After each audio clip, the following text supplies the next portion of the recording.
আসসালামু আলাইকুম, welcome to my channel. Traditional উপায়ে কিভাবে লাচ্চা সেমাই তৈরি করি ঈদের দিন, সেই রেসিপিটা আজকে আপনাদের সাথে শেয়ার করব। আমার ফ্যামিলিতে আমি সব সময় দেখেছি এইভাবে লাচ্চা সেমাইটা ঈদের দিনে করতে। তো প্রথমে আমি প্যানে 1 চা চামচের মতো ঘি দিয়েছি। এরপর লাচ্চা সেমাইয়ের একটা প্যাকেট আমি এখানে দিয়ে দিয়েছি। আমি যে সেমাইটা নিয়েছি এখানে কিন্তু কিশমিশ দেওয়া ছিল, তাই আমি আলাদা করে দেইনি। এরপর 2টো এলাচ দিয়ে এবার আমি খুব ভালো করে সেমাইটা ভেজে নিব। ফ্লেমটা লোতে রাখতে হবে, হাই ফ্লেমে থাকলে সেমাইটা পুড়ে যাবে। এরপর আমি পরিমাণ মতো চিনি দিয়ে দিয়েছি, আর মিষ্টি একদম যাদের স্বাদ মতো। তারপরও সেমাইটা আসলে একটু মিষ্টি না হলেই নয়, সো এই ব্যাপারটা একটু খেয়াল রাখতে হবে।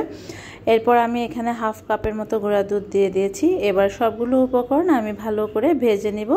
একটু ধৈর্য নিয়ে লো ফ্লেমে আস্তে আস্তে সেমাইটাকে ভেজে নিতে হবে, যাতে সেমাইটা পুড়ে না যায়।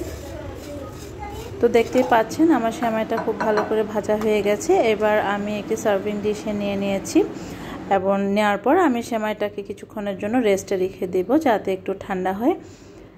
এরপর আমি এখানে আগে থেকে সিদ্ধ করে রাখা দুধ দিয়ে দিচ্ছি। প্রায় 1 প্যাকেট সেমাইয়ের জন্য 1 লিটারের মতো দুধ লেগেছে আমার। আমি কিন্তু অল্প একটু লবণ দিয়েছিলাম সেমাইতে। যে কোনো মিষ্টি খাবারে একটু যদি লবণ দেওয়া হয় তাহলে স্বাদের ব্যালেন্সটা খুব ভালো হয়।